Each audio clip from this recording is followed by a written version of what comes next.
صباحنا النهاردة صباح كله نشاط وكله روقان كده. تعالي نعمل شوية روتين كده بساط كده هيخلوكي تندمجي معانا في الكلام. انا عايزه يا بنات اقول لكم ان القناه المفروض تكون قناه للدردشه، واللي عنده اي مشكله واللي عنده اي حكايه يحكيها، وعايزين ندردش كده مع بعض ونحس ان احنا اخوات. احنا النهارده هنغسل شويه مواعين ونروق اوضه الاطفال، واعمل لك احلى اكله حواوشي ممكن تعمليها، سريعه جدا وبسيطه جدا، وهتكون بصي مش هتبطلي تعملي الاكله دي بمكونات بسيطه خالص وعندك في البيت. كمان هنغسل الهدوم وكمان هننشرها مع بعض وهنطوي الهدوم وهنحكي ونقول مين اللي اذاكي وازاي اتعاملتي مع الاذيه ديت، وانا مين اللي اذاني وازاي اتعاملت مع الاذيه ديت، وازاي حبيت نفسي في الاخر وعودت نفسي ان انا اكتفي بنفسي. النهارده يا بنات روتين كله نشاط وحيويه. خليكي معايا وشوفي النشاط عامل ازاي. قبل اي حاجه روقي دماغك كده وقومي قولي اذكار الصباح وصلي وسلمي على سيدنا محمد عليه افضل الصلاه والسلام. بالله عليكي لو دخلتي معايا في الفيديو لحد هنا تصلي وسلمي على سيدنا محمد في الكومنتات، وتعملي لايك واشتراك للقناه عشان يوصلك كل جديد ونحكي مع بعض ونفضفض كتير. بجد يا بنات انا بعتبركم ان انتوا اصحابي، والشويه اللي دخلوا لي دول يعني انا حاسه ان هم اخواتي كده، والقناه دي حاسه ان انا بفضفض فيها، وان انا ببقى محتاجه ان انا اكلم معاكم في كل حاجه. والله ما بخبي عليكم حاجه، وبحس ان انا نفسي ان انا افضفض معاكم، خصوصا بقى ان انا بابايا ومامتي متوفيين، فالفضفضه والكلام معاكم بحس ان انتوا فاهميني وان انتوا بتردوا عليا. النهارده كده شويه هدوم كده بتاعت اولادي حبيت ان انا اغسلها معاكم. وطبعا انا حطيت البريل والبرسيل والمعطر في درج الغسال، واحنا كمان عملنا روتين للغسيل ده كذا مره قبل كده، مش محتاجه ان احنا نتكلم عليه. بس اهم حاجه ما تحطيش كلور في الغساله الفوق اوتوماتيك دي عشان هي بتبوظ الغساله. ممكن تحطي كلوركس الوان انما كلور لا. عايزين نتكلم عن ازاي احنا لازم نكون اصحاب. بجد يا بنات في بنات دخلت لي القناة وبتتكلم معايا واصحاب وبقينا اصحاب. في كمان بنوتة جميلة قوي صاحبة قناة، وقناة كويسة، قناة جميلة، قناة حلوة جدا. انا بشكرها جدا على اللي هي عملته. مجرد ان هي دخلت القناة تحس ان هي طيوبة قوي كده وصوتها فيه طيبة. هي فاتحة قناة وبجد جميلة جدا، اسلوبها مميز جدا وطريقتها جميلة جدا. طبعا هستأذنها الاول ان كنت اقول على القناة بتاعتها ولا لا، بس هي بنت طيبة جدا، ويعني مش عارفة عمالة تعمل لي حاجات. يعني ربنا بيوقف لي الناس الطيبة اللي زيها اللي قلوبها بيضة وصافية. النهارده نغسل برضو شوية من المواعين. عايزة اقول لك يا حبيبتي ان انت لازم تحبي نفسك. والله لو فضلتي تعملي خاطر لكل واحد في حياتك، انا مش هعمل ده لحسن ده يزعل مني، انت اللي بتزعلي في الاخر. دي المشكلة، انك بيبقى سقف طموحاتك مع الشخص اللي قدامك ده بيكون اعلى بكتير. خلي دايما حياتك انا ومن بعد الطوفان ده، بعد تجربة شخصية ليا والله بجد، بعد ما اتأذيت من ناس قريبة مني جدا كنت فاكراهم سند وظهر، فاللي هو لأ، انا ليه ما احبش نفسي؟ وليه ما الاول اشوف اللي بيبسطني ايه، وبعد كده ابقى اشوف اللي بيبسط الناس او ما بيبسطهمش خلاص. يعني خليكي في اقرب الناس ليكي، هم دول سندك وهم دول حياتك وهم دول اللي انت هتعرفي تتعاملي معاهم بعد كده.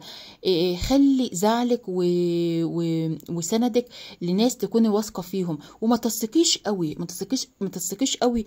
يعني يعني تبقى عندك سقف الطموح بتاعك مع الشخص ده يبقى عالي قوي. يعني مثلا انا كنت زمان اقول لا لا لا الشخص ده عمره ما يضايقني، عمره ما يزعلني، عمره ما يكسر بخاطري. بس اكتشفت ان واكتشفت بدري قوي، يعني اكتشفت ان لا، انت ليه تعملي في نفسك كده؟ لازم تحبي نفسك. ابعدي عن اي حاجة تأذيكي شخصيا، تأذي نفسيتك، توترك، تضغطك، تخليكي مش طايقة نفسك، تخليكي تتعاملي ولادك بمنتهى العصبية، تخلي حد يقفل مودك يومك، كلام من ابعدي عن اذية اي حد. لما تحسي ان في الانسان ده بيأذيكي لو بكلمه بس تغير مودك، ابعدي عنه، افصلي معاه. ليه حاطه نفسك في الموقف ده؟ هتقولي لي لا ده هو جزء مني وجزء من حياتي. والله حياتك تسوى كتير لو انت بطلتي تتعاملي مع الانسان ده. حبي نفسك وحبي حياتك وحبي اولادك، ومحدش هينفعك في الاخر، يعني انت اللي هتنفعي نفسك. سلامك النفسي ده اهم حاجه ممكن توصلي لها والله بعد ارهاق كبير وبعد سنوات من الخذلان. قولي لي بقى، انت مين خذلك في الحياة وكان اقرب حد ليكي ولا مش قريب منك، ولا كان عامل ازاي في الخذلان ده؟ انا والله يا بنات اتخذلت من ناس ما كنتش متوقعه ان انا اتخذل منها خالص. الناس بقت وحوش لدرجه غريبه جدا، بس احنا بنقول الله المستعان. يعني اهم حاجه انك لما تتأذي من حد تتعلمي، مش لازم اتقرص كل شوية علشان اتعلم. قرصة واحدة قرصتين كفاية علينا قوي يا بنات ان احنا نتعلم. حاولي تعتزلي ما يأذيك، والله بجد عن تجربة شخصية، اعتزلي ما يأذيك. روقان روقان روقان، انت بتروقي دماغك عن حاجات كتير جدا. ارضي، ما تبصيش في اللي في ايد غيرك، ارضي باللي معاكي. ما تقوليش ده فلان بيبص لي واخد باله من حياتي وكلام من ده. ماشي، الحسد موجود والاعمال موجوده وكلام من ده، بس لو وقفنا حياتنا على كل الحاجات دي والله عمرنا لا هنروح ولا هنيجي ولا نعمل اي حاجه في حياتنا. لازم ترمي توكالك على الله. يعني انت دايما اذكري الله، اشغلي قرآن في بيتك، اقرأي سورة البقرة لو تقدري تخلصيها كل يوم وتقرأيها. شغليها حتى في البيت كل يومين. اقرأي أذكار الصباح والمساء. قيمي الليل. والله يا بنات هيبعدكم عن أي أذى، عن أي أذى حد بيأذيه لكم أو أي كلام. على فكرة يا بنات، الأذى مش أعماله بس أو كلام من ده، لا، الأذى ممكن حد يكون بيستكتر عليك النعمة اللي انت فيها، بيستكتر عليكي، يعني والله بيستكتر عليكي ولادك، بيستكتر عليكي جوزك، بيستكتر عليكي حب الناس ليكي.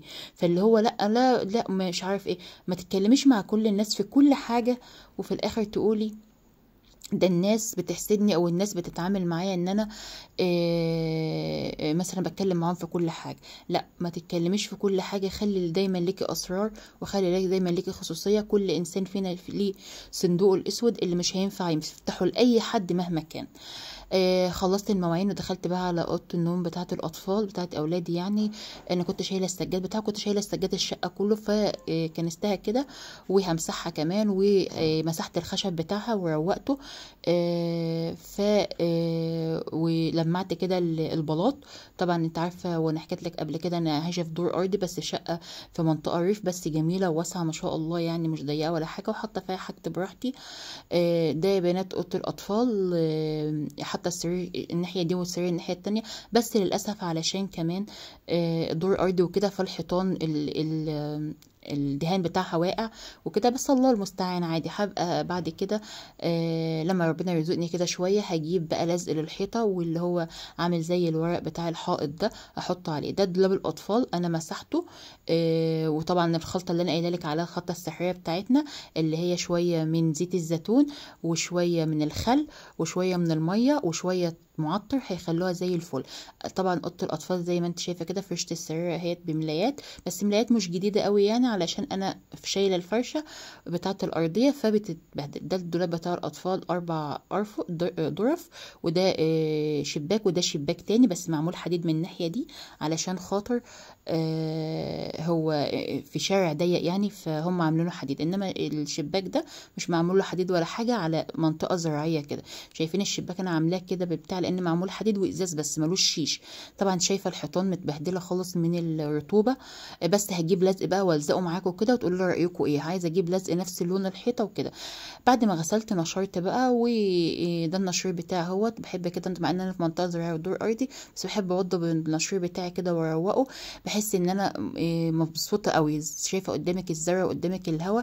بجد الغسيل يا بنات بينشف في حوالي ساعتين بس، لان مفيش اي حاجه قدامي خالص، ارض زراعيه وكده، وبينشف في ساعتها، ما بياخدش وقت خالص. في الصيف وفي الشتاء بيقعد مثلا، لو انا نشره الصبح بيقعد لحد بالليل وبلمه. زي ما انت شايفه كده. ده قدامي. هنعمل بقى النهارده اكله بسيطه جدا وهي حواوشي.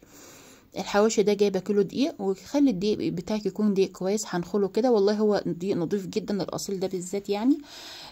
فهجيبه كده وهنخله، وهو مفيش فيه اي حاجه يعني، بس للأمان يعني ان يكون في اي حاجة. بس هو طبعا صلاحيته جديدة جدا لسه يعني طازة. وهجيب بقى مصفى كده وانخلها بيه، لان بجد يا بنات المنخل بتاعي اتكسر والله رميته، ولسه ما جبتش منخل تاني. فاما اخرج بقى السوق هجيب منخل. جبت شوية مية دافيين، مش لا سخنين قوي ولا باردين قوي، وحطيت فيهم مقلعة من الخميرة. طبعا مقلعة كبيرة من الخميرة ومقلعة كبيرة من السكر كده، عشان تدوب الخميرة وتتفاعل معاها. وحطيت ذره من الملح ودوبت البتاع، ومش بتاخد وقت لان احنا في الصيف عامه يا بنات، فبتخمر بسرعه ومش محتاجه ان انا استناها ولا حاجه. حطيت شويه من الملح كده على الدقيق، وهو كل دقيق واحد هيعمل لك كميه حواوشي ما شاء الله هتفيض معاكي كمان. يعني احنا 4 اشخاص وفاض معانا كمان من الحواوشي.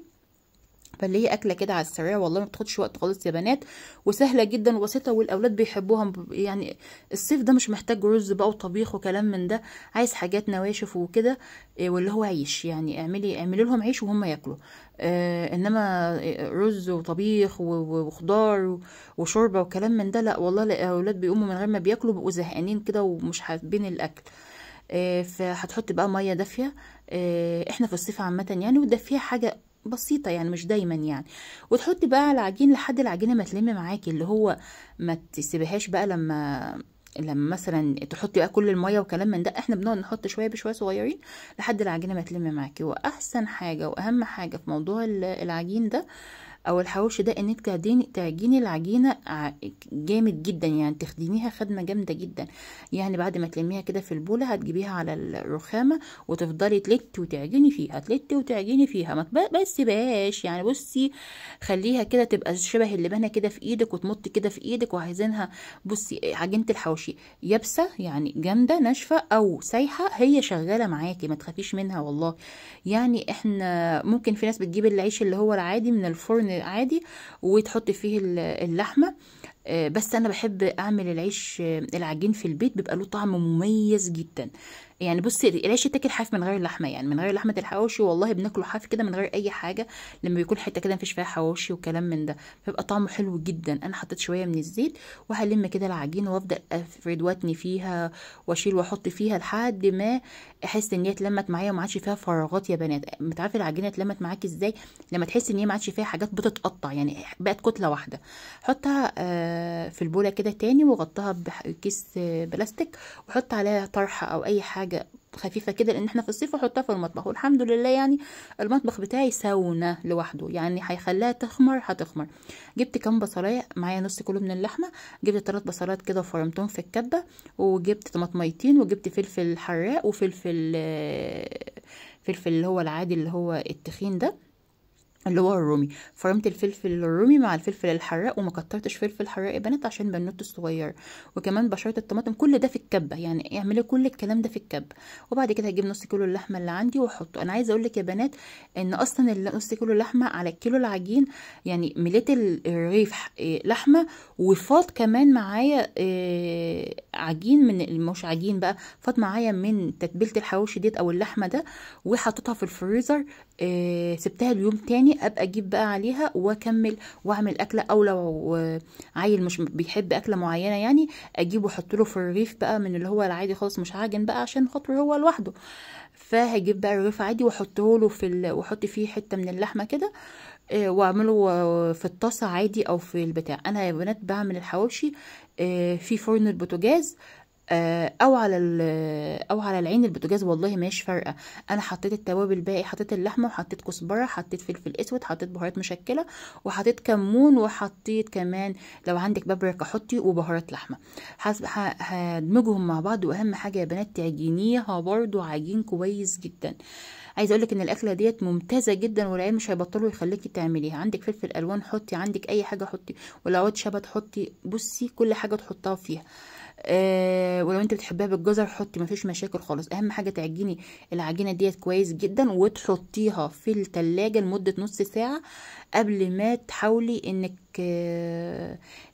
تحطيها في اللحمه. يعني تحطيها في العجين، سيبيها نص ساعه كده في التلاجة عشان تتشمع من معاكي، يعني تتشمع كده وتتبل كده من بعضها.